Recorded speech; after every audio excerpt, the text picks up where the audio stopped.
Hey, welcome back to another HVAC Success Secrets Revealed with Thaddeus and Evan.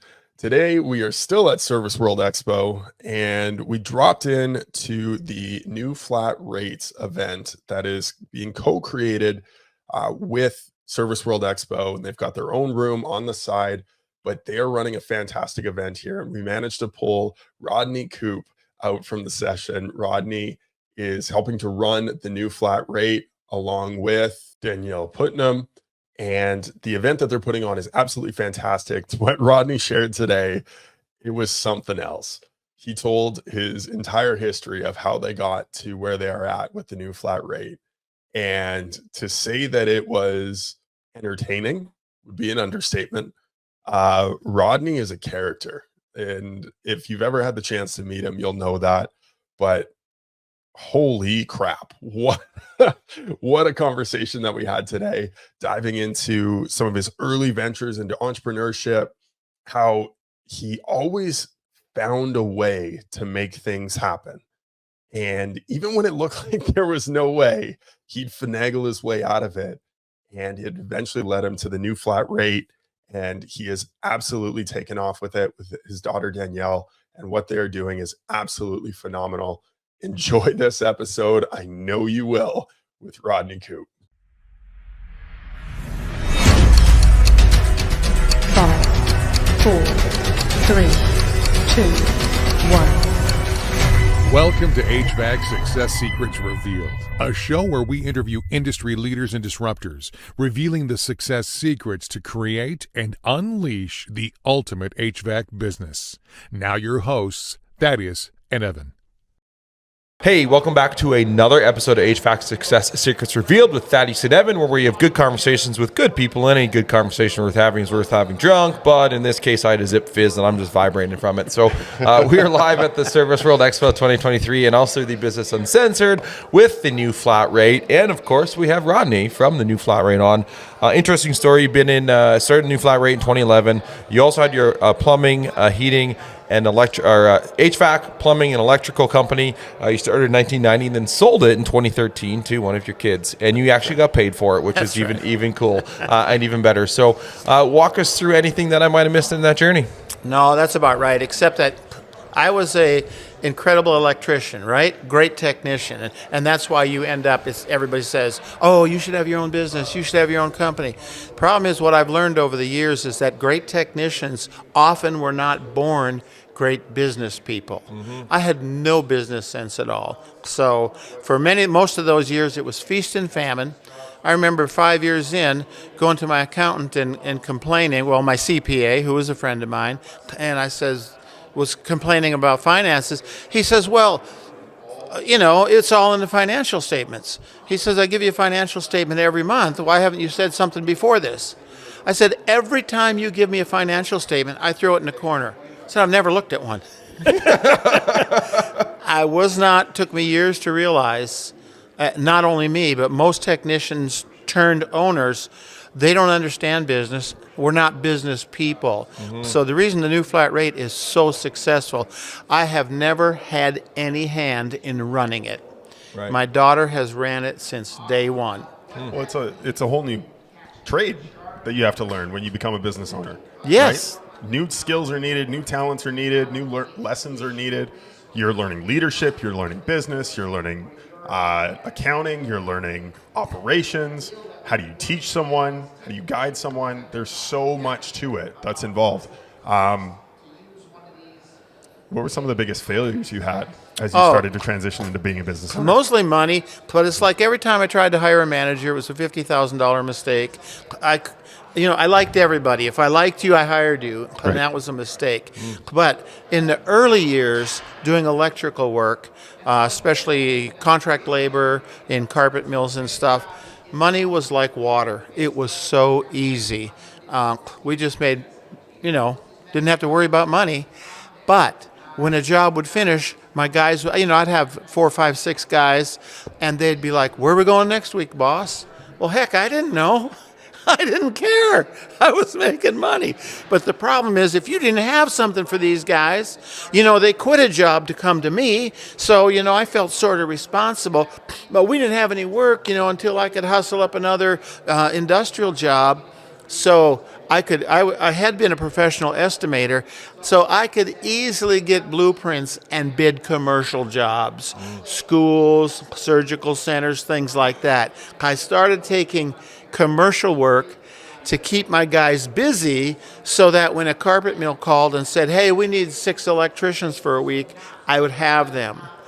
Everything I made in industrial, I lost in commercial, and then some. But there's a solution if you're not a businessman: refinance the house, which I did 3 times until finally my wife, the last time I went to her and said, honey, you're going to have to sign these papers. She said, no.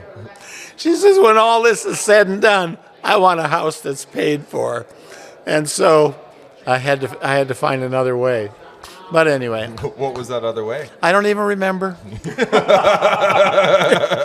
We always think we can sell ourselves out of a problem, and and I guess that's what we do, is we just try something else. Right. Well, it's funny. We just had Steve Miles on just before this, and he talked about finances, and I also talked about entrepreneurs. We can think we can sell our way out of anything. We can just earn our way out of anything, right?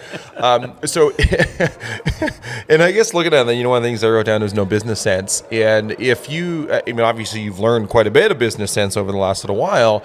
But when that tech turns into turning their business, running a business, they don't have that business sense. Where can they go to get that? How can they develop that? What are some tips that you would give somebody that might be, or, they're in that $1 to $5 million per year range, and now they need to try to develop leaders and get more of that aspect of things. Where would they go? You're either that person or you're not. I spent every dime on every best practice group. I hired consultants.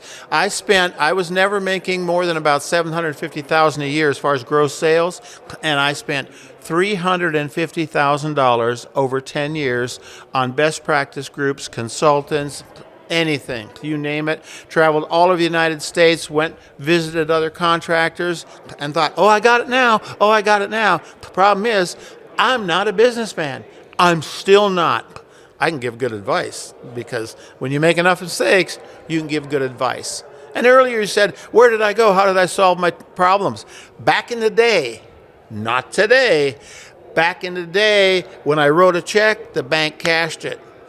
I got a call from my banker one day, and he says, Rodney, you're $21,000 overdrawn this morning. He says, can you make a deposit? I said, do you think I can make a deposit? I said, you should never let anybody get in that position. I said, but it's okay with me. But I said, don't do it with anybody else. He says, well, how soon can you pay it? I said, maybe 10 days. He said, all right. And I owed him $250,000. So I found out when you're in their pocket, they will go to bat for you because they don't have a choice. Otherwise, I would give them the keys to the building, right? Right. So 10 days later, a week later, he calls me and he says, Rodney, as of this morning, we've paid $31,000 in overdrafts. He says, can you make a deposit? I said, do you think I can? I was already running all my money through another bank, right? Right. Because if I put it in their bank, I couldn't make payroll or anything. It would just disappear. So I was just having to let that one go up and up and up. And I hate to tell you what I did to solve that particular problem. You know how these consultants, they would call you and we do a thing where we come in and we just assess your business, and it's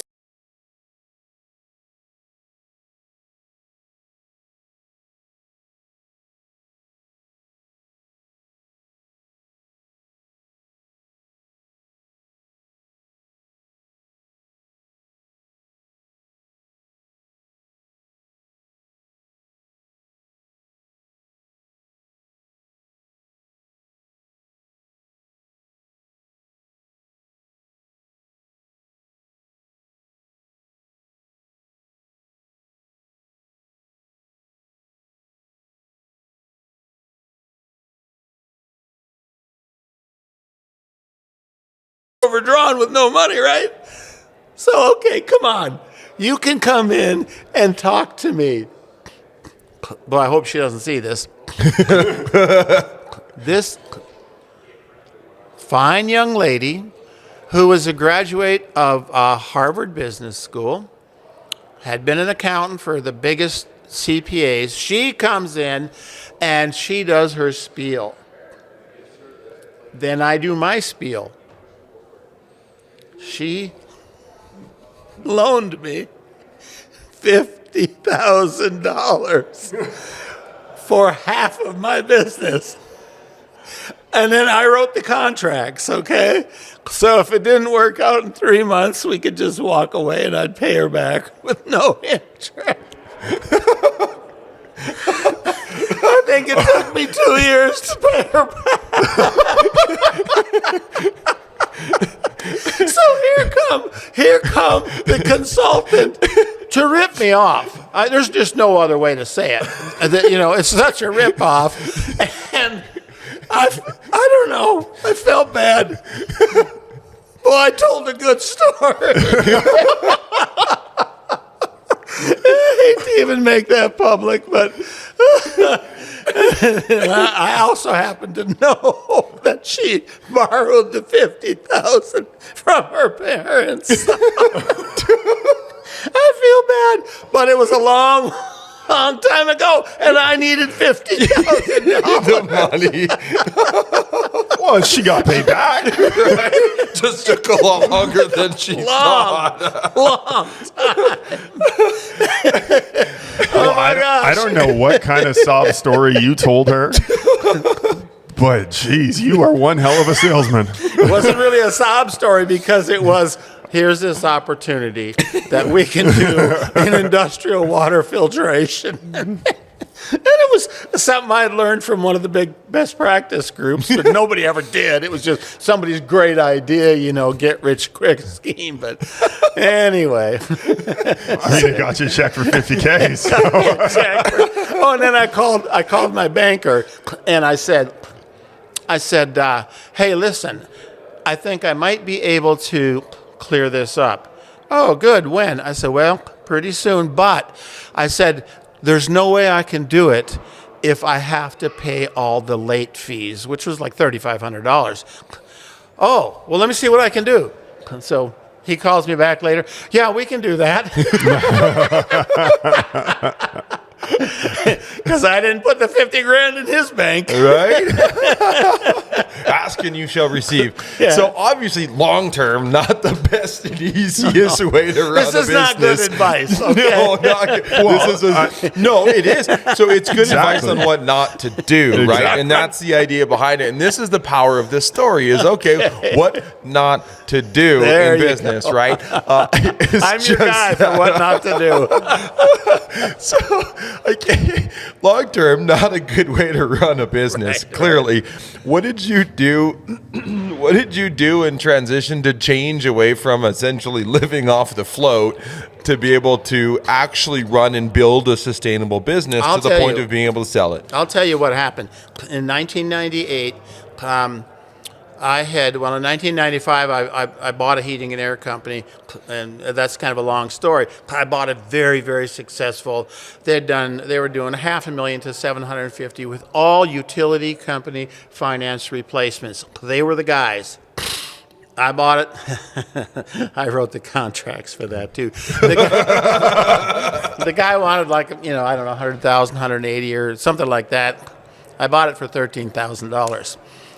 But then with contracts that he could make a lot of money because he would have to do my selling, he would have to hold the license, and he would have to keep the utility finance stuff flowing. I screwed that. In 3 months, I had screwed it up so bad, I got kicked off the TVA program, and had no leads, no financing, no nothing. And he got mad and quit and sued me and blah, blah, blah. And I'm good with that too. But here's how I survived. So anyway, hired a salesman who turned out to be, guy comes in from the University of Wisconsin or something, wants to live in Dalton, and wants the guy in his apartment is my technician who had just got out of the Indiana State Pen. That is the best technical training. He's still the best air conditioning guy I know. Salesman, here's from this guy that I need a salesman. Walks in, and I give him my dog and pony show, and I tell him, you're going to have to develop the sales program. I don't know anything about it. You're going to have to learn how to do the heat load calculus. I don't know anything about it. And not only that, you're going to have to work 30 days for free because I don't have any money. I said, if you can see yourself in that picture, then you got a job. He says, I'll do it. He was actually a great salesman. Later on became a competitor, but I've always spoken good of him. Here's what happened in 1998. Got a call from the wife of the son of the man that owned the biggest carpet mill in the world, right there in Dalton, Georgia. Got a problem at the house. We've got these odors. So we won't be home. We'll leave a signed check on the bureau downstairs. Now, these people have money beyond money. So I go over there and get the check, and I come back to my office, and I say, this is the last job we'll ever do. Anyway, I filled it out for a very modest $3,900 and did some work for them. They were happy, but about 6 months later, she calls and says, my husband cannot stay in the house more than 2 days without coughing up blood. He can stay in the motorhome. He can stay in a hotel. He can stay in our house in North Carolina or Hawaii, but he cannot stay in this house 2 days without coughing up blood. Can you help us? Okay. So I had a friend who had just come back from Russia as a missionary, but he was, I call him wild-haired scientist. He was a chemist. His son was a chemist, and they were certified industrial hygienists, which I didn't know anything about, but I knew he did home inspections. Called him. I hired him because I wanted to see the paperwork. I wanted to watch, and of course I was going to pass it on. So he comes and does the inspection, and I watch him do all the tests. And you know how mold people are. They're, swabs and swatches and air samples. And then he writes up the report. I get the report after 4 or 5 days, and it's all these pages. But it has the scope of remediation. Line by line, what to do. Cut out all the walls up to 2 feet, pull out the insulation, check for obvious signs, told me what kind of paint to buy, how to clean them. Everything was right there. And I said, can I do this? He says, yeah. And then he said these words. I love these words. He said these words. You're going to melt when I tell you these words. He said, yes. He said, there's no regulation. And I had actually taken a 4-hour mold class from my good friend now, Frank Bezejnak. He used to teach these little classes. So I had a certification right there. That's all I've ever had to this day. And I've done millions of dollars of never as a remediator, always as a solving sick building problems. Long story short, he did this thing. I looked at it. I figured out it would take us probably 7 days. I didn't have any time, and so I thought, well, $10,000. I went to the homeowner, and I said, well, we can solve the problem. It's going to take about 7 days, and it'll be about $10,000. They said, oh, great. We'll just move out of the house. So they did. Now, we did all the remediation stuff he told us to, but I put in an ERV. I put an ERV in because my Bryant dealer or carrier dealer, I guess the Bryant guy, you know how it is. They come around toting their new products. So you should buy ERVs. Over the next 15 years, we bought more ERVs from that distributor than probably any distributor in America ever sold because they never sell them. Back then, we were the only ones buying them. Long story short, fixed the problem. 3 weeks later, I called them because I hadn't heard anything. And I'm just, on pins and needles, like, can he still live in the house? And by the way, when I went over there the first time, every air filter that Sears sold, anything for, indoor air, dehumidifier, you name it, they were all over the house. He was They were still, trying everything. Of course. And I learned over the years, you just see that stuff.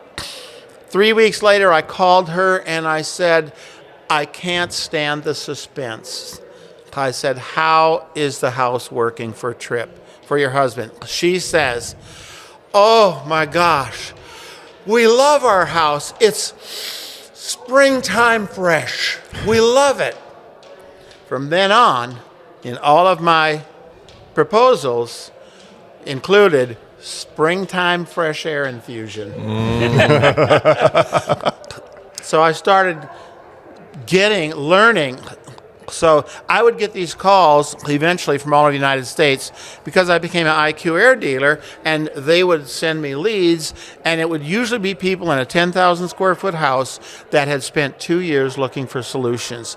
And so when I came in, I continually read books, learned. I would go in, interview the homeowner, listen to them, and I would be empathetic.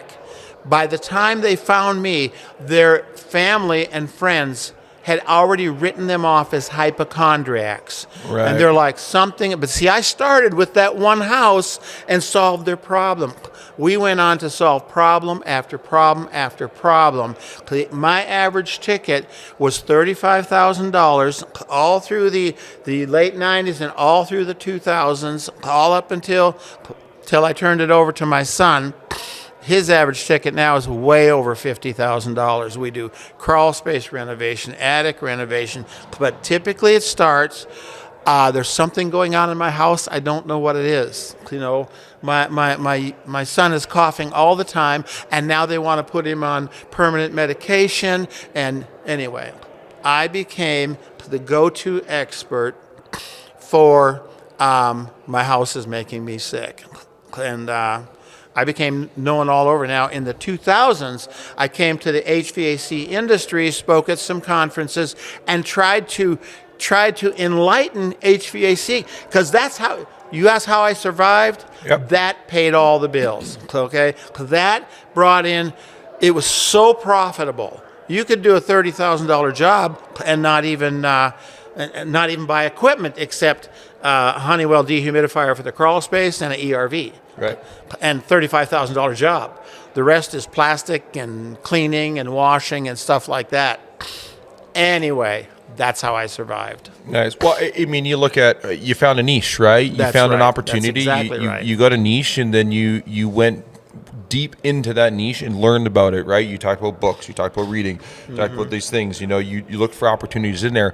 And I think that's a lot of what people miss out on is they try to do jack of all trades, master of none, where you're like, okay, no, we can do this. We can give you an IQ air specialist, and that's going to be where we're going to excel at. And that's really what took it to the next level. So in fast forwarding, Evan, did you want to talk about anything in that story? I want to get into the new flat rate. So now, you built the business up, you exited out to your son, you got paid for it too. Did you write that contract too? I sure did. Hopefully it was good for your son too. It was. And now looking at the new flat rates, 2011, you're looking at starting that adventure. Walk us through why you started the new flat rate and what it can do. Remember, I spent every dime of profit and more on trying to find solutions for why this business is so hard. Why my wife, I remember telling her one time about a contractor, and I said, and they're doing this and doing this and this. She says, I know, Rodney, but there's never money for Christmas. Oh my gosh. So, about 2008, right around that time, 2008. Now, I had been to every kind of training that there was. Joe Cressara became a good friend of mine. We learned a lot from him. But we had a difficulty. Every time I'd go to a home or business, I would say to myself, oh crap, I got to write 6 options. It was too darn hard. So anyway, I'm doing the health stuff, right? I'm still listening to everybody that I can. And in about 2008, 2009, it's like I stood up in my office and I said, it's a lie. It's a lie. Service technicians can't sell, won't sell, never will sell, and if they can sell, they're not a service technician. If a guy actually is a good mechanic and has selling and communication skills, that is not a service technician. That is right brain, left brain, highly intelligent. That's an entrepreneur. And an entrepreneur is always on a career path, because that's what I was. We all leave where we were because we're so smart, we're going to start something else, right? So I said, it's a lie. The whole industry was spending millions of dollars trying to first of all hire and train people with selling and communication skills, clean, sharp, articulate, these professional salespeople, and then they say, well, we hire for attitude and we train for aptitude or whatever. BS. You take a guy who's, fresh out of sales and marketing school or business, and you really think he's going to be able to work on heat pumps? You're just lying to yourself. I said the whole thing is a lie. The guys that can work on stuff, they're not going to sell. They don't even want. Why? They're born from their mother's womb with a core value that they want to serve. That's why they call them service people. They want to serve, help. They want to be the customer's friend. They don't ever want the customer to think they're trying to take advantage of them. And so I said, the industry, it's just a big lie. And who is it supporting? Well, it's supporting everybody that teaches sales training or, whatever. I could certainly get in the face of a lot of people. But see, all of our training came down from the manufacturers, Carrier Train, Lennox, Amana, whatever. It came down, filtered through the distributors, and they're wholesalers. They're wholesalers, sell more, mark it up, all of that kind of stuff. And then the salespeople, who I know them all, they're all good friends, or they were. They come in and try to teach your people to sell, and it works for what? How long does it work? Short term. Short term, yeah. Lucky if it's a week, maybe 2 weeks. Why? Because that's not their core value. And then what does the owner say to them? Why didn't you charge for that thermostat? Did you not even look at that contact? Did you not say, she just called and said she's got a leak under her sink and you fixed it. Why didn't you look at that? Why? Technicians quit for really only two reasons. Reason number one, the boss is a jerk. Reason number two, the boss is a greedy jerk. And we've all been there. So to get to the new flat rate, I realized this can't work, won't work, isn't working. My son, Matt, had been to every kind of sales training there was. He'd been to all of them. He was a process guy. He would walk up to the door. He would knock on the door. They would come out. He would raise his hand. He would say, "Hi, I'm Matt," and then he would put it down so they could shake his hand, and then he would say, "I like to start at the thermostat." He just followed the process. But he had also had all of this other training. So I'm going through this epiphany of it just isn't working, but yet Matt's tickets were typically $1,200 to $1,800 on repairs, right? So I would stop in on service calls. I stopped one time at about 6 o'clock, and hey, just checking to see how my boy's doing. Oh, he's in here. Come on in here. We're at the kitchen table. They're sitting at the table at 6 o'clock, right? And Matt is trying to sell him on whatever, about a $2,200 repair. Okay, so I walk in. Matt's sitting at the table telling these people, trying to sell him on a $2,200 repair, I think it was. And they're like, well, we got to eat. We got to go. We can think about this. And he just keeps going. Well, let me show you this. Let's talk about, oh my gosh, I was so embarrassed. They finally had to sign in order for us to get out of there. But Matt just kept following the process, right? I thought, well, gee, no wonder his tickets are so high. But here's the problem. People would call and they would say, hey, we got a problem here, but don't send Matt this time. Right. It was just too high pressure, right? So what I did is one day I told my daughter, I've got 9 kids, so I've always got somebody working for me. I said, pull 6 months of Matt's tickets. I want to see what he's doing. And so she did.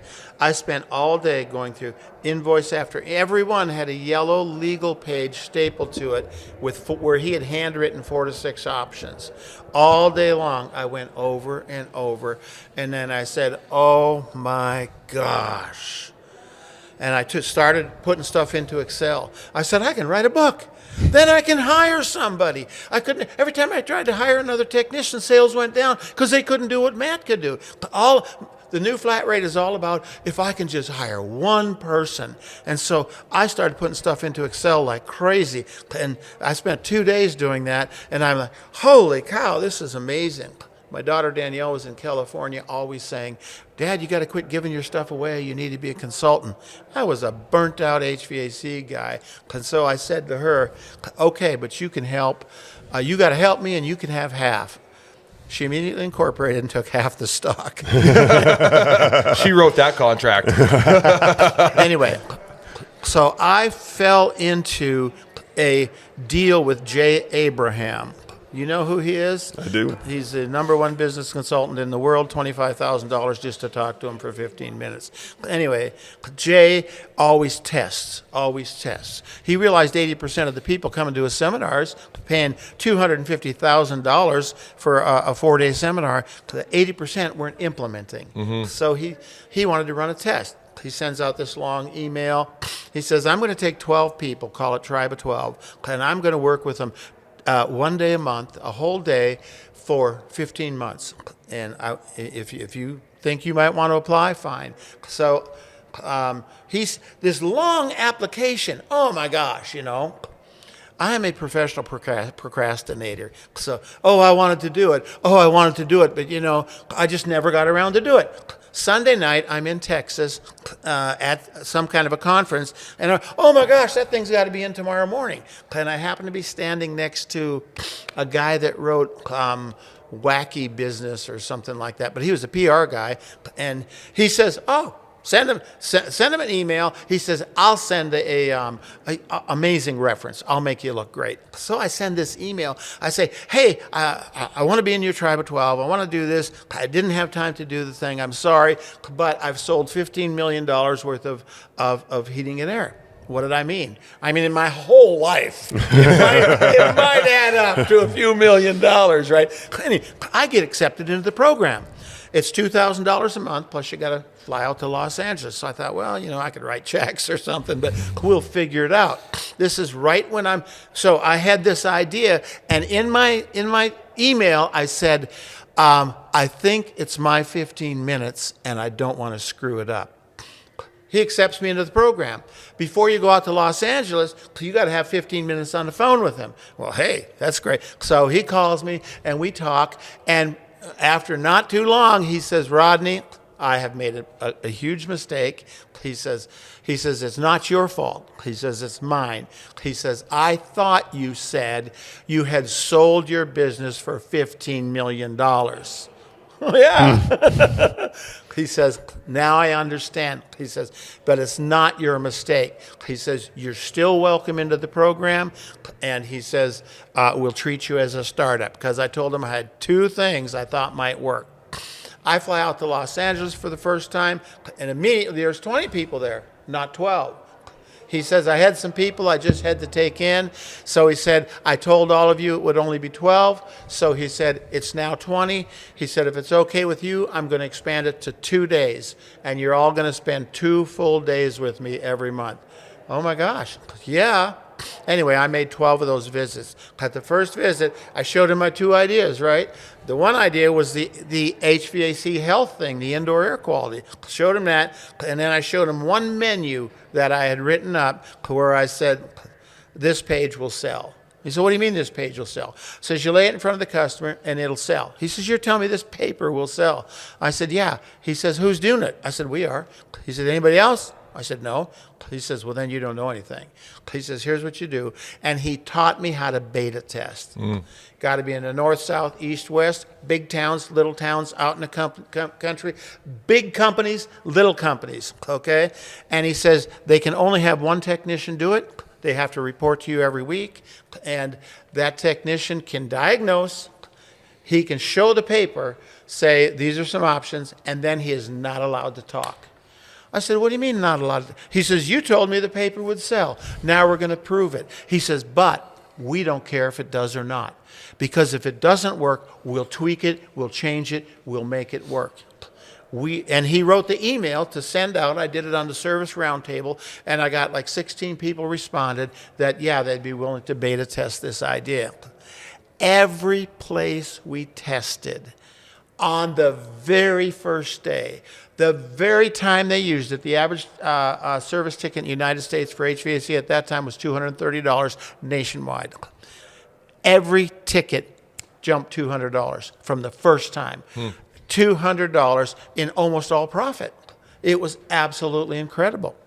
But I lost control of the test. I wasn't really happy. They weren't all reporting, so we stopped the test. Well, by the way, flying back home, I thought, oh crap, I only had one page. How am I going to do this? I get back, and Matt says, and it was January or December, he says, let's write the 18 most common heating repairs. Let's make a book, call it that. So we did that, ran that test. So then in March, we wrote a new book called the 65 most common heating and air conditioning repairs. We beta tested that. Exact same results. So by the end of the test in June, people were wanting to buy the program, so we had to figure out how to sell it and all of that. That was $2 billion in new revenue for our clients ago. We are over $2 billion in new money with no selling. No selling at all. We've got a script for showing the page now, but we've even got people that can't speak, either can't speak the language or can't speak. They lay it down. There's always 5 options, and it's the exact same thing as the 4-quarter car wash that went to be a multi-million-dollar industry. So now, of course, it's used 40,000 times a week in our app, and we're really getting a lot of interest. But we're in all 50 states plus Canada. That's my story. That's your story. So really quickly, and I know that you got to go. If somebody's looking, okay, well, this makes sense. It's a piece of paper. Well, what does it do? What am I looking at when I look at the new flat rate? What's the back end part of what you built with Matt? Well, it's important for people to know it was all my idea. And I always say I wrote the first menu. Matt wrote the next 3,000. So we do on-site training. We do training in Dalton, all of that kind of stuff. The back end is this. We've got algorithms. We take your information. We set up the pricing for you, for your area, et cetera, et cetera. It can be changed anytime. And then technician goes in and does the diagnosis.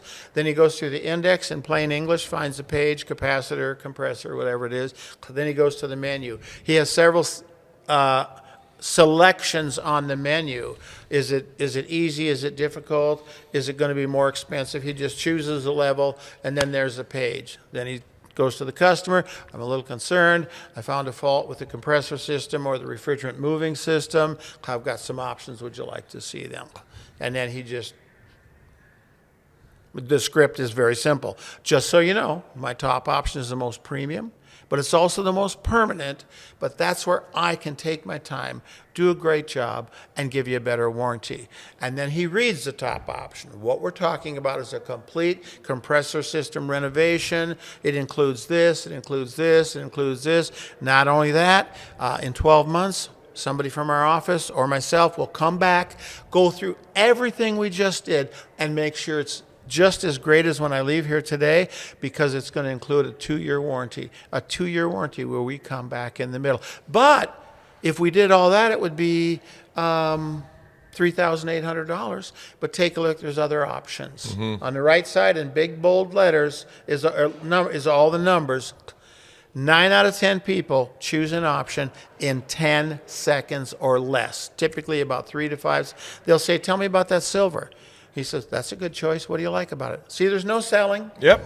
I don't even have to tell features and benefits. Just, that's a good choice. What do you like about it? Well, I like that it's in the middle and it's got a good warranty. I think it'll do. And then we say, so what should we do? They say, well, we want to do that. Now remember, we've just sold a repair for at least 2 times what we would have.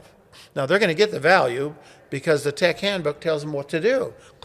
But What's our now? Now we've got the liability, which is buyer's remorse, right? So we take it away. Are you sure? Because I don't think you looked at my other options. And they say, oh, yes, I did, but no, they don't. They say, no, I like that silver.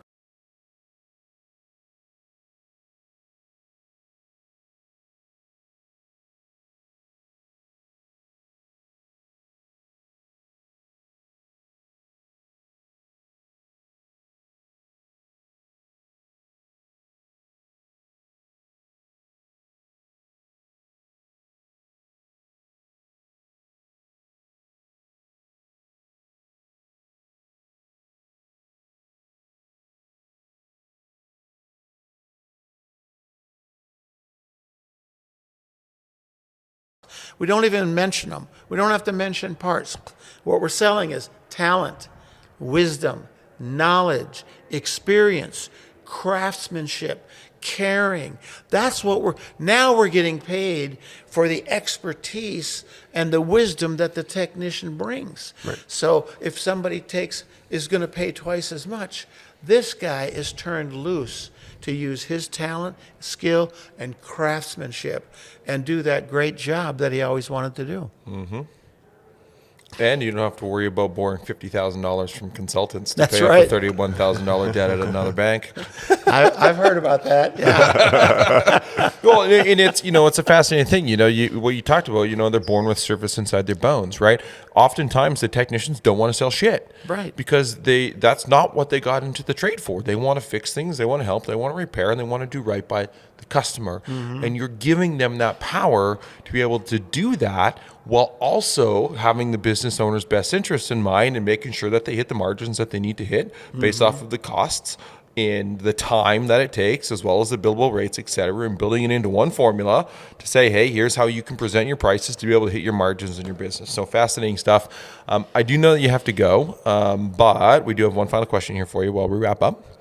What is one question that you wish people would ask you more, but don't? You should have prepped me for that, because I would easily have come up with one question. There's no question. People ask me a lot of questions. Really, probably the best question is, Rodney, how did you ever become so incredibly successful? 9 kids. And That'll light a fire under your house. Yep. 2 of them work so I worked 3 jobs trying to feed them. My wife stayed home, took care of them. But so two of my kids have my former business, and it's 10 times what it was when I had it. Okay? And then Danielle runs the company. Matt is our national trainer. Probably the best business consultant for service industry in United States, and I know them all. Unbelievable. The kid is brilliant. Melody is our video production guy. She just loves this stuff, and she does all of our marketing. I mostly, every day I get up and I go out to my wood shop. I've been doing that for 4 years. If anybody in the office wants to talk to me, they come see me, or we Zoom, and I might take a couple of Zoom meetings during the week, but the entire thing runs without me. You've built it to do that, right? Which is the best thing. No, right? they built it to do that. Enablement. So, Best places for people to find you. Well, email, phone, text. I'm easy to get a hold of. sure. What's your email address? Just Rodney@menupricing.com. Perfect. And if they want to call you? 706-581-0622. Perfect. And the website? Menupricing.com or thenewflatrate.com. Perfect. There you Awesome. go. Well, thank you so much for your time. Appreciate it. Appreciate it, Rodney. Hey, you guys are a lot of fun. Yeah. And until next time. Cheers. Well, that's a wrap on another episode of HVAC Success Secrets Revealed. Before you go, 2 quick things. First off, join our Facebook group, facebook.com/groups/HVAC Revealed. The other thing, if you took one tiny bit of information out of this show, no matter how big, no matter how small, All we ask is for you to introduce this to one person in your contacts list. That's it. That's all. One person. So they too can unleash the ultimate HVAC business. Until next time, cheers.